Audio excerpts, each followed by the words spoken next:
Milyong-milyong kababaihan sa Pilipinas. 14,043 cases per year. 6,357 kada taon. One deadly cancer.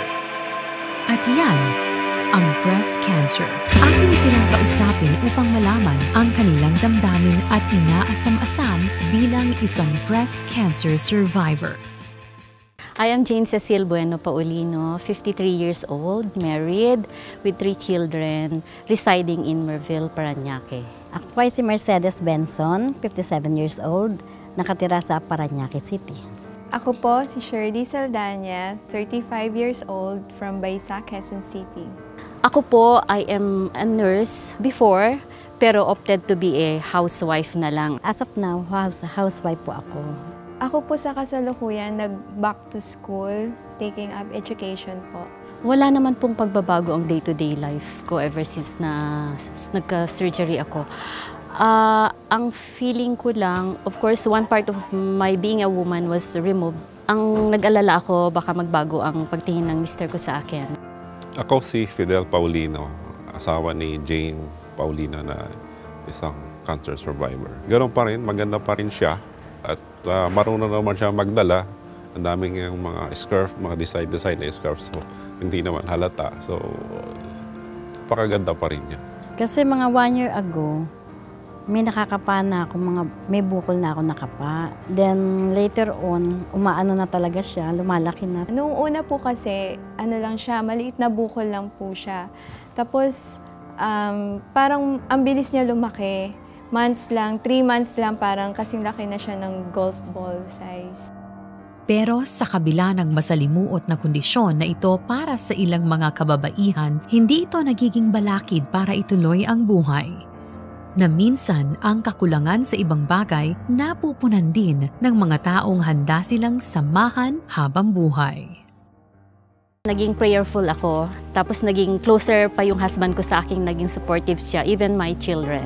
So yun yung mga tumulong sa akin na malampasan ko. Lagi ko siyang binabati pag kaming dalawa.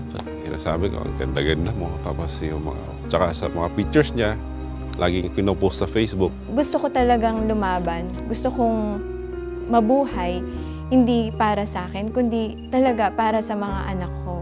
Kasi ang iniisip ko na lang, medyo matanda na ako, kung gagastos pa ako, sayang naman. Pero nung nakikita ko nga rin ang mga anak ko, kahit na may edad na, yung bang parang hindi pa rin nila kaya. Kaya may nag-ano naman sa akin na may tumulong. Yung medyo malalagas na nga po yung buhok ko, parang nagtatawa na pa kami, ayan na, mauubos na, gano'n. Tapos, imbis na umiyak kami, imbis na malungkot, ini-enjoy lang namin kung ano yung nangyayari. Kasi, alam ko naman na kahit anong mangyari, andyan sila para sa akin. As of now, tapos na ako lahat ng laboratory, inaantay ko na lang ang chemo. For chemo ako this February.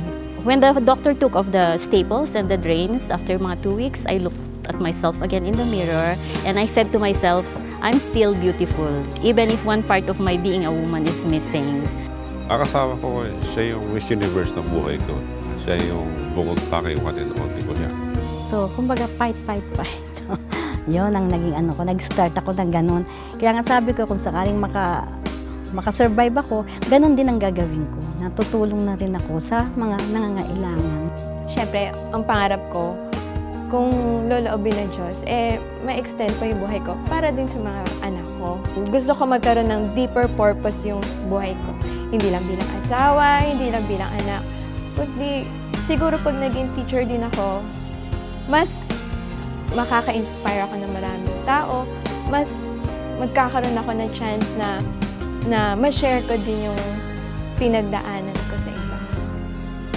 Nga pala, ingatan mo yung sarili mo, ha? Pag mo ako masyadong alahanin, baka makasama sa'yo at bumalik yung dati mong sakit. Parehas tayo natakot nung una.